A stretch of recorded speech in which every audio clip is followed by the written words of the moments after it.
Let's go over the key context for an inspector calls. So these are our 4 main points. We've got socialism versus capitalism. Capitalism is people and businesses own and control goods and services and strive to make profit. This means they are not done through the government.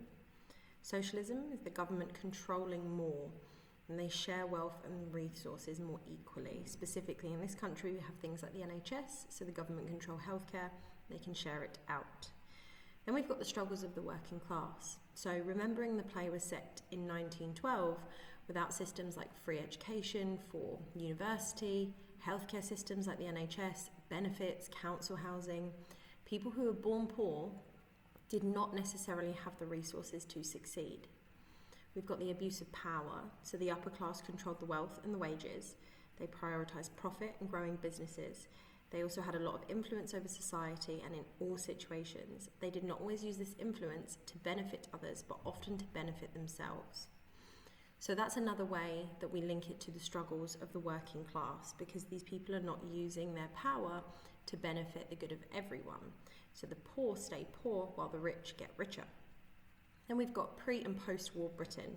Now we know the play was written and performed after 1946 and after 1946, but we know it's set in 1912. So this is pre-war Britain. But after World War I and II, when Priestley was writing, Britain had shifted to become more equal in order to survive, because the war drained a lot of resources. Women got more rights because they were expected to work during the wars as the men were fighting. And the NHS was proposed in 1946. Communities were really coming together here. So it was a big, big deal for community to be seen as important in post-war Britain. So if you're doing flashcards, this is what we're going to put on it for our Inspector Calls context. We're going to say Priestley was a socialist who lived through both world wars and valued equality and community. We're going to say he was a soldier in World War I and wrote an Inspector Calls as a warning about what comes from abusing power. In 1912, Britain was capitalist, not taking war threats seriously. Women had no rights. There were a lot of problems in 1912 England. The inspector embodied socialist ideas and the Burlings embodied capitalist ideas. And the cycle of poverty will continue if people are not given the resources to better themselves. So this is mostly based on Priestley's opinion about capitalism and the role of capitalism in society in pre-war Britain. And he writes this in post-war Britain. So that's really important that we get those things through. Now, when we're using our context should always be backed up by some AO2 analysis. So I'm going to lead you on to some key quotations that you could use for that. So let's look at each character, beginning, middle, and end. Mr. Burling has 2 key quotes here. I'm talking as a hard-headed practical man business, and the Titanic, she sails next week, and unsinkable, absolutely unsinkable. So Mr. Burling is presented as foolish through dramatic irony. Dramatic irony is when the audience knows something that the characters don't know. The audience is in 1946.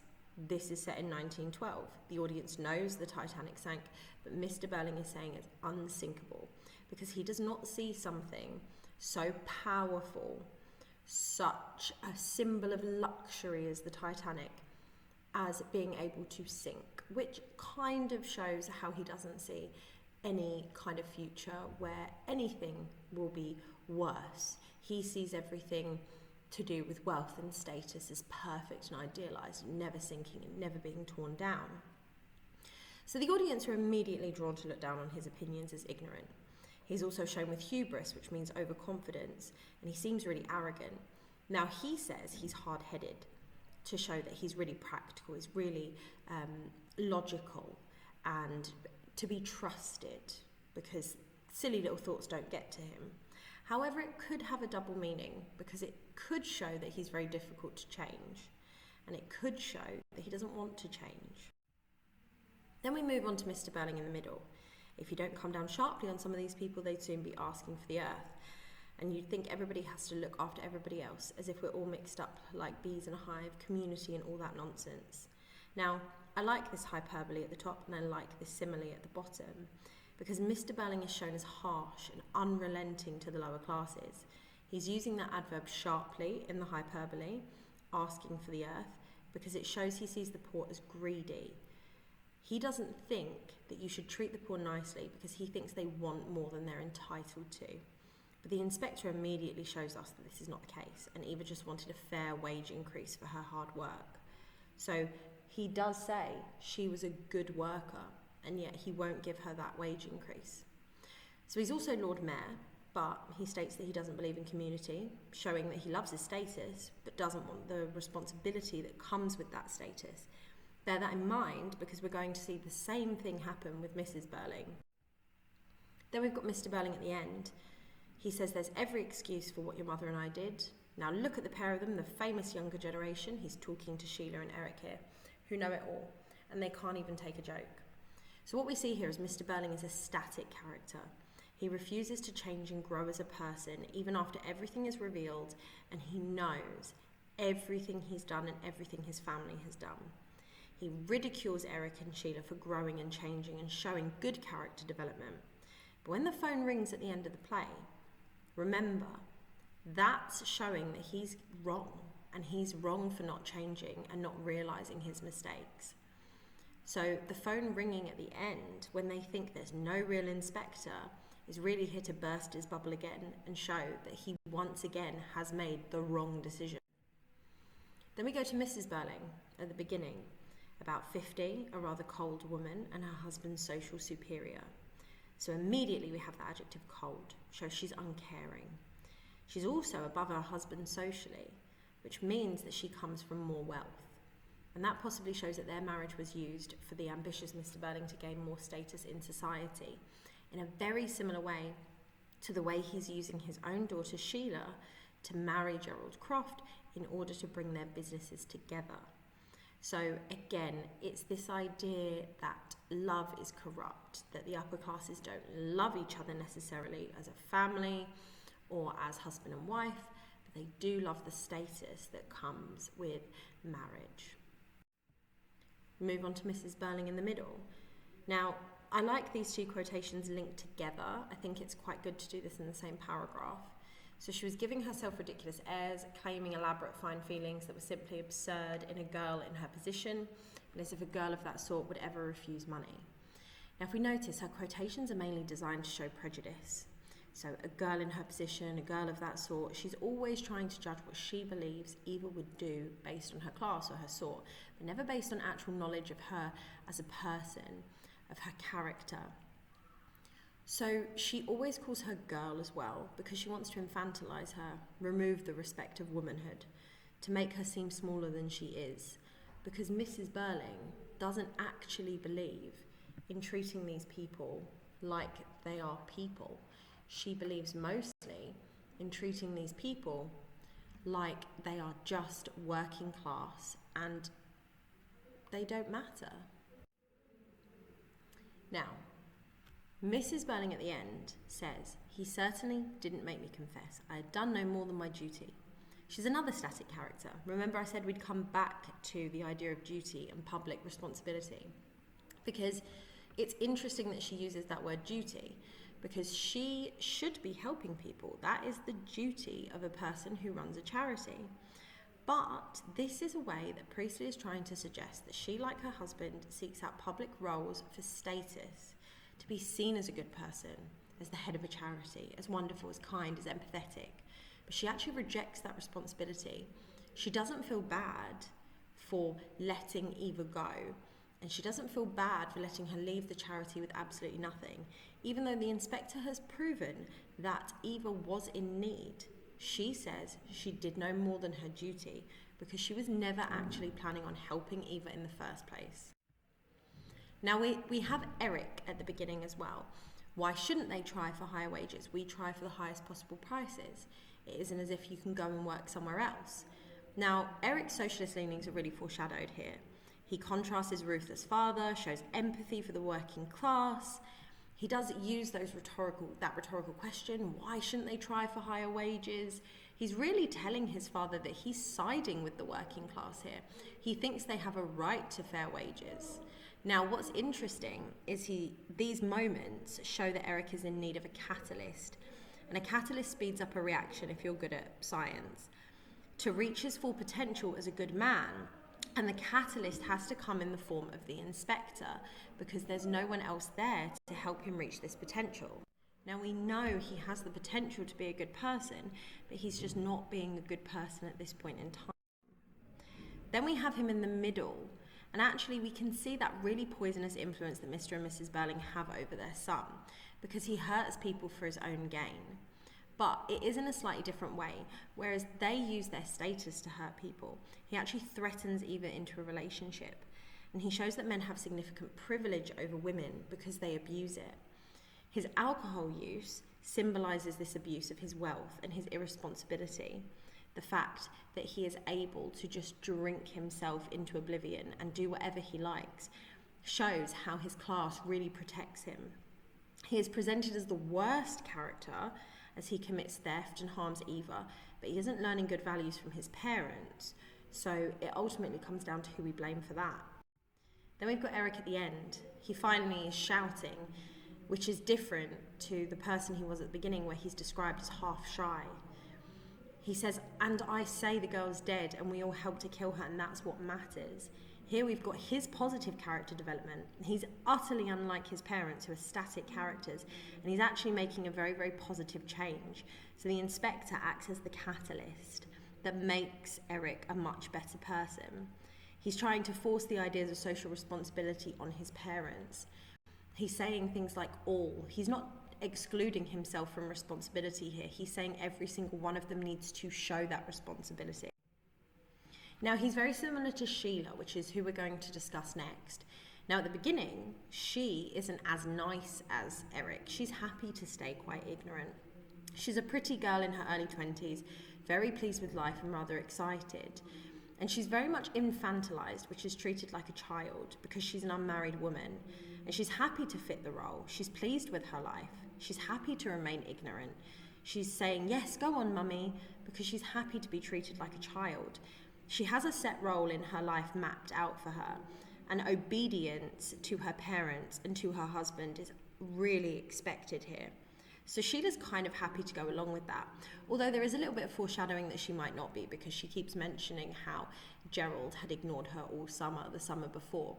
And it seems like it's really getting to her, but everyone sort of brushes it off. But again, that's because they didn't see anything that Gerald was doing as wrong, because he was a man and Sheila was a woman, and she just sort of had to get over it. Sheila in the middle becomes much more socialist and much more aware and far less ignorant. She takes charge a lot. And again, that shows that the inspector was the catalyst for her change, not just her brothers. She actually uses this lovely metaphor: you mustn't try to build up a wall between us and that girl. If you do, the inspector will just break it down. Because the inspector is actually there to embody socialism, and that shows that socialism is going to break down these class divides. And Mrs. Burling needs to be aware of that she can't keep dividing the classes. That's what the wall symbolises. She wants to make it seem as though the lower classes and the working classes are completely different to the upper classes and the middle classes, and they're completely separated through this sort of metaphorical wall. Now, she used to abuse her status, Sheila. She got Eva Smith fired because she was jealous. But now she's echoing the inspector, and she sees value in his views, and she sees her family's ignorance. By the end, she's become a very, very good person. She's become almost exactly like the inspector. Bitterly, "I suppose we're all nice people. It frightens me the way you talk." And Sheila shows the most character development, but that's actually the most tragic, because she still has to consider Gerald's proposal when he comes back and he tries to give her the ring. She knows she has to rely on her parents or husband, so she's got an either or choice here. And she realises she's frightened of her parents now she knows the truth. She's angry at everyone for putting up the facade that they're all good people again, because she wants them to grow and change as she has. Now, the reason that she's probably considering Gerald as her better option is because at least he showed Eva some kindness. At least he gave Eva a safe place. So he's the best out of a very bad bunch here. She's angry that he's not made the character development. She's angry that he's not developed as a person. But actually, it may be better than being stuck with her parents, who have shown no kindness and do not care at all. Now, Gerald, at the beginning, was the perfect match for Sheila, who was always pleased with life. He was the easy, well-bred young man about town. But there is that moment where he sort of seems to side with Mr. Burling. You couldn't have done anything else when it talks about sacking Eva Smith. He immediately aligns with her father, which shows he's heading down the same path as the arrogant and ignorant Mr. Burling. So it's almost like the cycle's going to repeat. Sheila and Gerald will become just like Mr. and Mrs. Burling. However, by the middle, Sheila starts to change, whereas Eric and Gerald aren't changing just yet. It's not until the end that we see Eric have this massive change. And then we see Gerald have barely anything. So we can see him remaining completely static in the middle. After all, you know, we're respectable citizens and not criminals. Now, I find that really important because he is under the impression that class and goodness are the same thing. Because the upper class thought that the poor were morally bad, that they didn't have good morals, that they didn't mind crime and stealing, etc. But this idea is torn down by Priestley throughout the play because it's showing that Gerald is ignorant. After all, you know, we're respectable citizens and not criminals. Well, actually, Eric does commit a crime. And a lot of you show no empathy. So he is incorrect there. He also happily abuses his status because he wants to exploit Eva for his own pleasures. She was emotionally vulnerable. She needed a friend more than anything. But he was happy to use Eva, cheat on Sheila, and neither action is very respectable as he claimed to be. He also repeats adjectives like young, pretty, warm-hearted to show that he was drawn to Eva for the wrong reasons. Now, Gerald at the end has absolutely no character development. He has a choice. He finds out what's happened. He feels bad. He actually feels sadness for what's gone on. And yet, when he comes back and realises there are no real consequences and the inspector perhaps was not a real inspector, he thinks everything's fine. Because if there are no consequences to your actions, then it's almost like you didn't do them. Whereas Sheila doesn't see it that way. So when he tries to give Sheila the ring back, everything's all right now, Sheila, what about this ring? The ring symbolises Gerald's desire to put everything back the way it was, because he expects Sheila to do it too. He expects Sheila to take it because he only sees what they did as wrong if there are consequences. So he's proving that he made a choice to be a static character. He understood why Sheila gave him back the ring before he left. He actually says that he understands why she's doing it. But by the end, he comes back because he realises that if there are no consequences, then she might feel the same way that he does. Now, the inspector's important, not necessarily from beginning to the middle to the end, because there's no character development needed in the inspector. He is just the voice of socialism. So I'm going to show you 3 quotations where this really comes through. My favourite quotation is a chain of events may have driven her to suicide. The metaphor for the chain is my favourite because they're all just as responsible for the death of Eva. Any one of them could have broken the chain of suffering that led to Eva's downfall by choosing kindness rather than selfishness, because a chain is only as strong as the weakest link, which basically means that every single one of them continued a chain of suffering, and every single one of them made the choice to continue it, and never to stop it, and never to help someone as vulnerable as Eva. He also says to Gerald, and you think young women ought to be protected against unpleasant and disturbing things, when Gerald is talking about Sheila being protected. But then he uses all this emotive language, pretty, misery, agony, because he's trying to make us feel sympathy for Eva. But it's showing how monstrous they are because they don't actually feel anything. He points out that the upper class are hypocrites. They act like gentlemen and want to protect Sheila when it suits them. Get Sheila out of the house, get Sheila out of the room, make sure Sheila can't hear all the terrible things that they've done. But actually, he's not acting like a gentleman all of the time, because a lot of these young men are allowing women to be hurt if they are working class. They're not protecting working class women. Mr. Burling didn't protect her when he fired her. So it's really interesting here how he's talking about the upper class as hypocrites. Now, we've got public men, Mr. Burling, have responsibilities as well as privileges. I do apologise, it should say Inspector Gall at the top there. So the inspector points out that people in power often use their position for privilege and gain rather than for the common good, which is the good of everyone. So actually, public men means men in public positions, men in positions of power. He's saying that they have responsibilities to people as well as the privileges, but actually, Mr. Burling just kind of enjoys the privilege, the status, the power.